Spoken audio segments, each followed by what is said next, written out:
பார்வதி தேவி எம்பெருமானை காண கைலாயத்திலிருந்து வருகை புரிதல். சிவபுராணம். குபாண்டனின் மகள் சித்திரலேகை பிறருக்கு அளவும் சந்தேகம் ஏற்படா வண்ணம் பார்வதி தேவியைப் போல் தன்னை மாற்றிக் கொண்டார். இதைக் கண்ட மற்ற அப்சரஸ் தேவதைகள் உண்மையிலேயே பார்வதி தேவி இங்கு வந்திருப்பது போல் எண்ணினார்கள். சித்திரலேகையின் உருவமானது தத்ரூபமாக பார்வதி தேவியின் வடிவத்தோடு ஒன்றியிருந்தது. அவரவர்கள் வேடம் தரித்ததற்கு ஏற்ப அவரவர் பணிகளை செய்யத் தொடங்கினார்கள். அதாவது நந்திதேவர் வேடம் தரித்து இருந்த ஊர்வசி முன்னே செல்ல மற்ற தோழிகள் பார்வதி தேவியான சித்திரலேகையை சிவபெருமானிடம் அழைத்து கொண்டு சென்றனர்.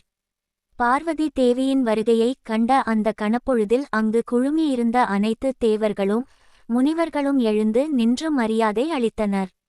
பின்பு கைலாயநாயகியான பார்வதி தேவி வந்து விட்டார் என்ற செய்தி அங்கிருந்த அனைவருக்கும் பரவியது. பார்வதி தேவி செல்லும் வழியில் இருந்த அனைத்து முனிவர்களும் பார்வதி தேவியின் வேத கோஷங்களை எழுப்பி வரவேற்று மகிழ்ந்தார்கள். நந்திதேவராக வடிவம் தரித்த ஊர்வசி மற்றும் அவரின் பின்னால் பார்வதி தேவியின் தோழிகள் போல் வேடம் தரித்த அப்சரஸ் தேவிகள் எம்பெருமானிடம் சென்று கைலாயத்திலிருந்து பார்வதி தேவி வந்து கொண்டிருக்கின்றார் என்று கூறினார்கள். இங்கு வந்திருப்பவர் யார், தன் முன் நிற்பவர் யார் என்று அனைத்தும் அறிந்த சிவபெருமான் அப்சரஸ் தேவதைகளின் செயல்களால் இங்கு கூடியிருப்போரின் மகிழ்ச்சி பாதிக்கப்பட விரும்பாத சிவபெருமான் தாமும் ஒரு திருவிளையாடலை நிகழ்த்த விரும்பினார். ஆகவே எவ்விதமான சந்தேகமும் ஏற்படா வண்ணம் பார்வதி தேவியரின் உருவமெடுத்து வருகை தந்து கொண்டிருந்த சித்திரலேகையை அழைத்து வர சென்றார் எம்பெருமான். பின் தேவியைக் கண்டு உன் வருகைக்காகத்தான் இங்கு அனைவரும் காத்திருக்கின்றோம் என்று கூறி சித்திரலேகையின் கைகளை பிடித்து அழைத்துச் சென்று பலவித மலர்கள் அலங்கரிக்கப்பட்டிருக்கும் மஞ்சத்தில் தனக்கு அருகில் அமர வைத்து தானும் அமர்ந்தார் சிவபெருமான். அவரவர் இதத்திற்கு தகுந்த மாதிரி அவர்கள் பணிகளை செய்யத் தொடங்கினார்கள். அதாவது சிலர் நடனமாடியும் சிலர் பாடல் பாடியும் சிலர் நகைத்தும் சிலர் விளையாடிக் கொண்டும் இருந்தனர். இங்கு நடப்பவை அனைத்தும் அறிந்த எம்பெருமான் எதையும் வெளிக்காட்டாமல் அமைதியுடன் நிகழ்வனவற்றை பார்த்து கொண்டிருந்தார். சிவபெருமான் தன் திருவிளையாடலை நடத்தி கொண்டிருந்த அவ்வேளையில் தொலைவில் ஆரவாரத்துடன் பிருங்கி முனிவர், நந்திதேவர், விநாயகர் முதலானோர் புடைசூழ சர்வ அலங்காரத்துடன் லோக மாதவான பார்வதி தேவி ஆகாயம் வழியாக தன் பதியான கணவனை காண வந்து கொண்டிருந்தார். பார்வதி தேவியின் வருகையைக் கண்டு சபையில் கூடியிருந்த அனைவரும் என்ன நடக்கிறது என்று அறியாமல் திகைத்து நின்றனர்.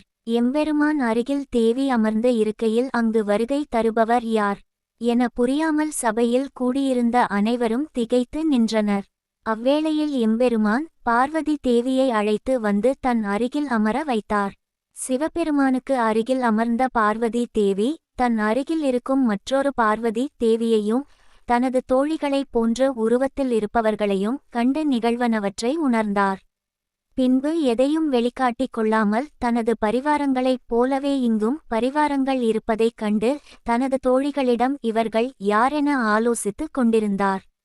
அவ்வேளையில் அங்கு 2 பார்வதி தேவியையும் 2 சப்தமாதர்களையும் 2 நந்திதேவர்களையும் மற்றும் 2 விநாயகரையும் கண்டு அங்கு கூடியிருந்தவர்கள் இங்கு நிகழ்வனவற்றை எதையும் உணர முடியாமல் எம்பெருமானையே பார்த்து கொண்டிருந்தனர்.